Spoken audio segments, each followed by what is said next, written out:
À Bordeaux, Romain et Adeline pensent qu'un interne a brisé leur vie.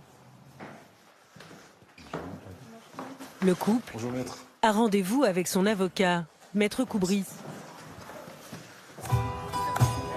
En 2020, leur fille Clémence allait fêter ses 3 ans. Mais avant, elle devait subir une opération cardiaque. C'est qui la plus forte? Une erreur aurait été commise par l'interne anesthésiste. La petite fille est morte quelques jours plus tard. Depuis, avec son avocat, le couple tente de remonter le fil de cette prise en charge tragique. Et là, on se retrouve avec l'interne, seul, face à Clémence, qui va finalement juste avoir un petit trouble du rythme et qui va la mettre dans une panique absolue. Et cet interne prend la décision d'injecter ce bicarbonate de sodium. Et malheureusement, avec une dose totalement incohérente, il aurait, c'est ce qu'elle déclare, oublié de diviser par 3. Oui, c'est ça.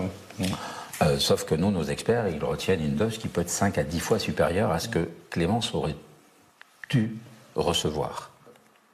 Je suis convaincu que cet interne n'aurait jamais dû faire ce qu'elle a fait, mais je suis tout aussi certain qu'elle n'aurait jamais dû être seule face à cette situation. Et ça va être tout le travail de l'instruction. L'enquête pointe la responsabilité des médecins, mais aussi de l'interne. Tous sont mis en examen.